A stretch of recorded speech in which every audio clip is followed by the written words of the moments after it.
안녕하십니까. 옥션 마스터가 진행하는 패스파인더 경매 강좌 강의 시작하겠습니다.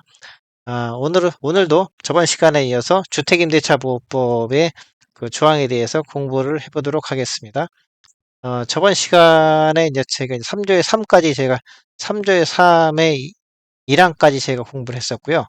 오늘은 이제 그 계속 이어서 그 후속 조항에 대해서 공부를 해보도록 하겠습니다. 6항이 6항입니다. 여기 이제 임차권 등기 명령의 집행에 따른 임차권 등기가 끝난 주택을 그 이후에 임차한 임차인은 제8조에 따른 우선 변제권을 받을 권리가 없다. 8조라는 거는 뭐냐면 소액 임차 보증금입니다. 그래서 임차권 등기 명령의 집행에 따라서 임차권 등기가 끝난 주택은 그러면 이제 임차인은 그 집을 빌 수가 있는 거죠. 그다음에 주민등록 전입도 뺄 수가 있는 거고요. 그러면은 그 다음에 이제 이론적으로는 후속 임차인이 여기 생길 수가 있는데 그런 경우에는 그 후속 임차인이라고 한 임차인이 소액 임차 보증금의 요건을 갖추었더라도 그 소액 임차인으로서의 우선 변제를 받을 권리는 없다는 그런 내용입니다. 그다음에 임차인은 제1항에 따른 임차권 등기 명령의 신청과 그에 따른 임차권 등기와 관련된 비용을 임대인에게 청구할 수 있다. 이건 뭐 어떻게 보면 뭐 당연한 그런 내용입니다. 그다음에 제3조의 4, 제3조의 4입니다. 민법에 따른 주택임대차 등기 효력 등 해가지고서요. 1항 보겠습니다. 민법 제621조에 따른 주택임대차 등기 효력에 관하여는 제3조의 3, 제3조의 3, 제5항 및 6항을 준용한다. 그 다음에 임차인이 대항력이나 우선변제권을 갖추고 민법 제621조 제1항에 따라 임대인의 협력으로도 임대차 등기를 신청하는 경우에는 신청서에 부동산 등기법 제74조 제1호부터 제5호까지의 사항 외에 다음 각호의 사항을 적어야 하며 이를 증명할 수 있는 서면을 첨부하여야 한다. 그래서 주민등록을 마친 날, 임차주택을 점유한 날, 임대차 계약 증서상의 확정 일자를 받은 날 이렇게 세 개를 적도록 되어 있습니다. 3조의 4, 요 조항이 중요한 게 저희 앞에서 저번 시간에 3조의 3에서 저희가 이제 임차권 등기 명령에 따른 임차권 등기를 갖다가 저희가 배웠었죠. 임차권 등기 명령에 따른 임차권 등기를 하게 되면은 임차인이 기존에 가지고 있었던 대항력과 우선 변제권이 그대로 유지가 된다는 그런 내용을 저희가 저번 시간에 배웠었습니다. 요거는 또 약간 다른 관점에서의 그 임차권 등기인데요. 요거는 이제 그 임차권 등기 명령이 아닌 임대인과 임차인이 합의에 의하여 임차권을 설정하는 경우입니다. 그러니까 3조의 3에서는 저겁니다. 이제 임대차 계약 기간이 종료가 돼가지고서 임대인인 집주인한테 보증금 반환을 요청했는데 그럼에도 불구하고 임대인인 집주인이 보증금 반환에 응하지를 않는 그런 케이스입니다. 그러니까 1차적으로 전제 조건이 임대차 기간이 끝났다는 거하고요. 그 다음에 임대차 기간이 끝나가지고서 임차인이 임대인한테 보증금 반환을 요청했는데도 불구하고 집주인이 보증금 반환을 하지 않고 있는 경우, 그런 경우에, 어, 이- 어, 그런 경우에 쓰는 게 제3조의 3이었었습니다.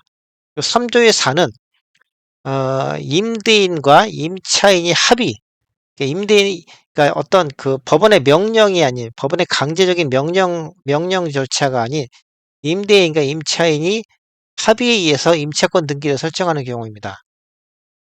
요건 그런 차이가 있습니다. 그래서 임차권 등기 명령에 따른 등기와 동일하게 기취득한 대항력과 우선 변제권은 유지를 할 수가 있습니다. 그래서 1호에서부터 3호를 갖다가 1호에서부터 3호를 기재하여 임대, 임대인과 임차인의 합의에 의한 등기가 완료가 되면 임차인이 임차주택으로부터 전출을 하더라도 이미 취득한 대항력과 우선 변제권은 그대로 유지가 됩니다. 이런 차이가 있습니다. 그러니까 3조의 3에 따른 등기, 3조의 3은 법원에서 어떤 명령에 의해서 이루어지는 등기인 거고 3조의 4는 임대인과 임차인이 서로 합의에 의해서 평화롭게 임차권 등기 명령을 갖다가 어, 진행하는 그런 절차입니다. 뒤에 이제 실제 사례를 가지고 한번 설명을 드리겠습니다. 제3조의 5 경매에 의한 임차권의 소멸. 임차권은 임차주택에 대하여 민사집행법에 따른 경매가 행하여진 경우에는 그 임차주택의 경락에 따라 소멸한다. 다만 보증금이 모두 변제되지 아니한 대항력이 있는 임차권은 그러하지 아니하다. 이게 뭐 굉장히 당연한, 그다음에 어떻게 보면 요 3조의 5가 저희가 지금 주택임대차보호법을 경매에서 공부하는 그런 핵심적인 그런 내용입니다. 그래서 보증금이 모두 변제되지 않은 대항력 있는 임차권의 경우에는 보증금판한 채무를 낙찰자가 인수하게 됩니다. 그다음에 이제 제3조의 5, 3조의 6 확정일자 부여 및 임대차 정보 제공 등 1항, 2항은 크게 중요하지 않고요. 사망에 주택의 임대차에 이해관계가 있는 자는 확정일자 부여 기간에 해당 주택의 확정일자 부여 및 차입 및 보증금 등의 정보의 제공을 요청할 수가 있다. 이런 조항이 있는데 슬프게도 경매 입찰 희망자는 여기에 해당되지가 않습니다. 그래가지고 어, 내가 입찰하고자 하는 그런 주택의 어떤 이런 그 확정일자 부여 현황이라든지 임대차 정보 제공 등의 이런 정보를 어, 저희는 제공받을 수가 없습니다. 그래서 저희가 전적으로 의지하는 게 어, 이 경매가 진행이 되고 개시결정이 떨어지면은 그다음 절차가 뭐가 있었죠? 이 집행관이 현황 조사를 하죠. 현황 조사할 때 그 주택에 전입되어 있는 그 임차인에 대한 그 정보를 실제 동사무소에 가서 열람을 해가지고 그 내용을 이 현황 조사서에다가 기재를 해 놓습니다. 저희는 거기에 이제 전적으로 사실 의지를 하고 있습니다. 자, 다음 보겠습니다. 저번 시간에 배웠었던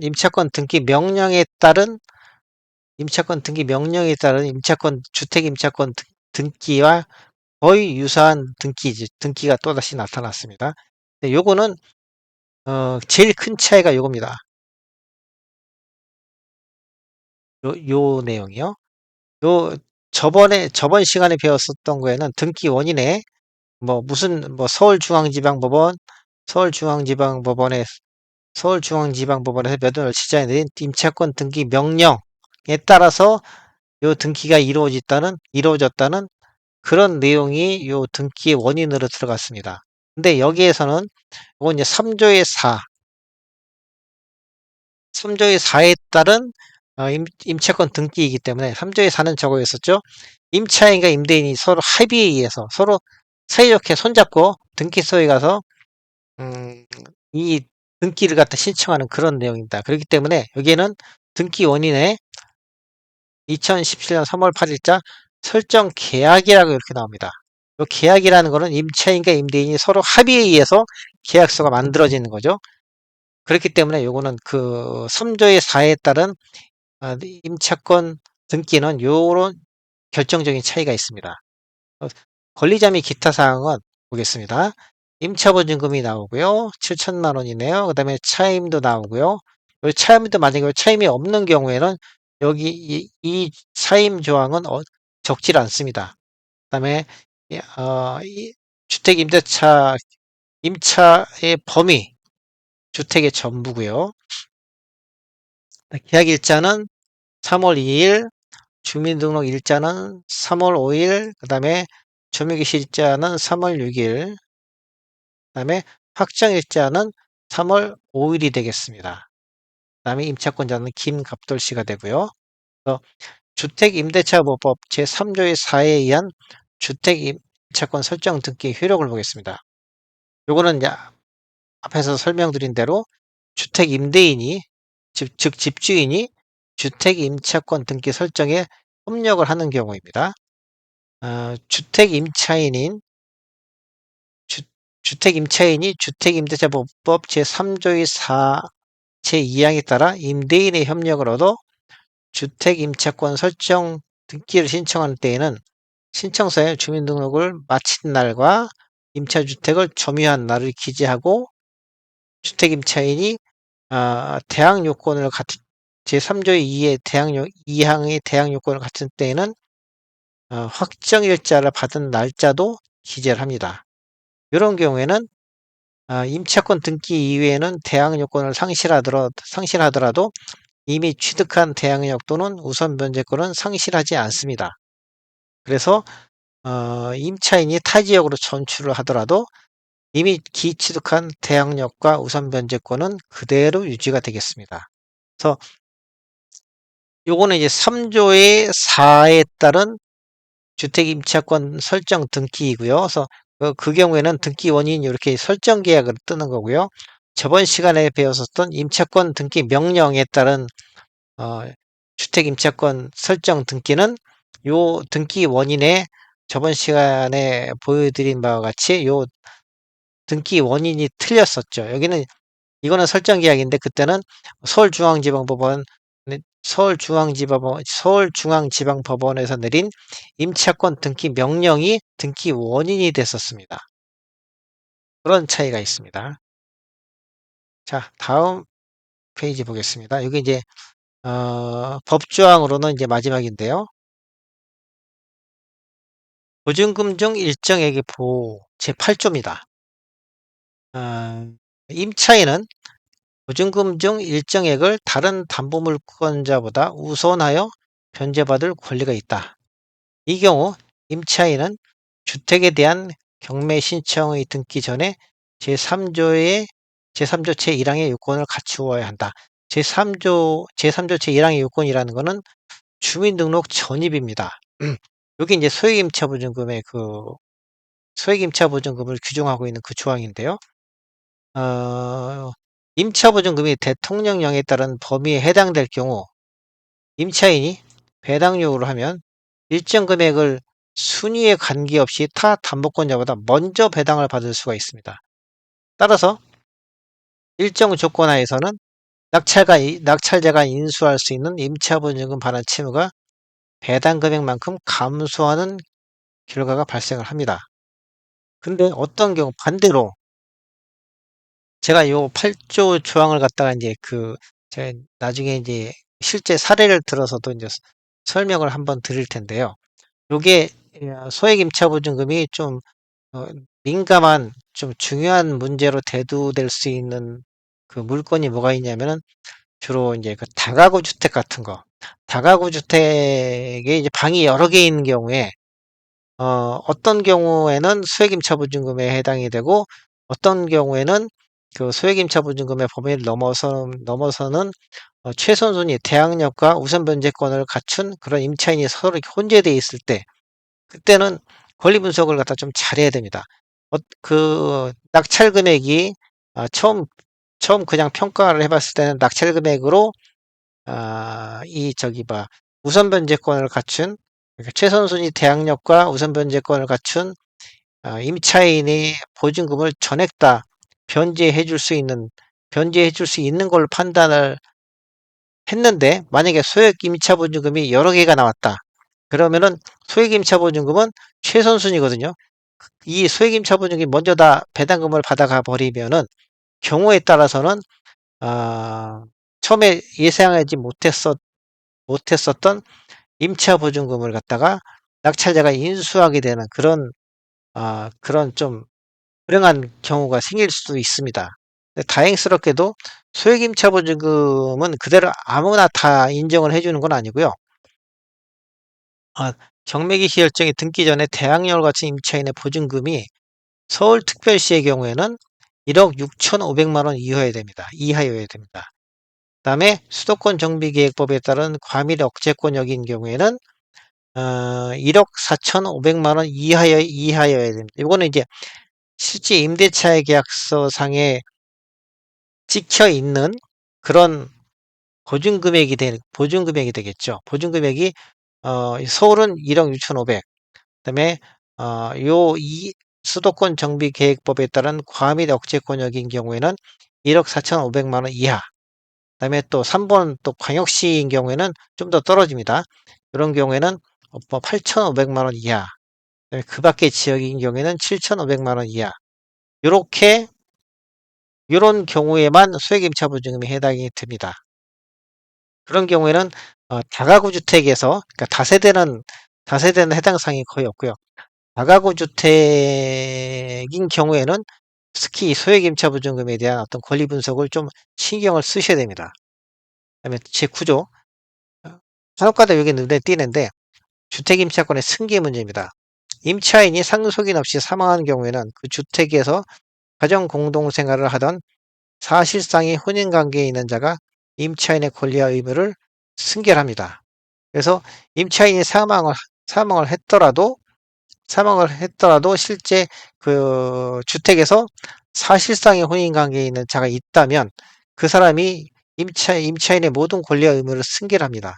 그래서 임차인이 사망했다는 경우에는 그 권리관계를 갖다가 좀 세심하게 좀 살펴보셔야 되겠습니다. 2항에는 임차인이 사망한 때 사망 당시 상속인이 그 주택에서 가정 공동생활을 하고 있지 아니한 경우에는 그 주택에서 가정 공동생활을 하던 사실상의 혼인 관계에 있는 자와 2촌 이내의 친족이 공동으로 임차인의 권리와 의무를 승계한다는 이런 조항이 있습니다. 그래서 어쨌든 주택임차인이 사망을 했다. 그러면 1항이나 2항에 혹시 해당이 되는지에 대해서 좀 면밀하게 검토를 좀 해보셔야 되겠습니다. 자, 이거로써 이제 오늘 강의로서 주택임대차법 조항에 대한 강의는 끝마치고요. 다음 시간부터는 실제 사례를 갖다가 몇 가지 좀 구성을 해가지고서 실제 사례를 가지고서 여러분들한테 설명을 드리겠습니다. 이 주택임대차보호법은 제가 첫 강의 시간에도 설명을 드렸었는데 굉장히 간단하게 구성이 돼 있어요. 그래서 이 주택임대차보호법을 처음에 딱 보면 겨우 이거밖에 안 돼? 이것만 알면은 뭐 경매에서 그러면은 주택을 낙찰받을 수 있는 거야? 하고서 그렇게 접근을 하시는 분들도 있는데 그거는 천만의 만만의 말씀입니다. 그 행간에 숨어 있는 여러 가지 트랩들이 있습니다. 함정이죠. 그런 것들을 갖다가 좀 공부를 하셔야 됩니다. 다음 시간부터는 그런 내용들을 갖다가 중점적으로 강의를 해드리겠습니다. 자, 오늘 강의는 여기서 마치겠습니다. 다음 시간에 또 찾아뵙겠습니다.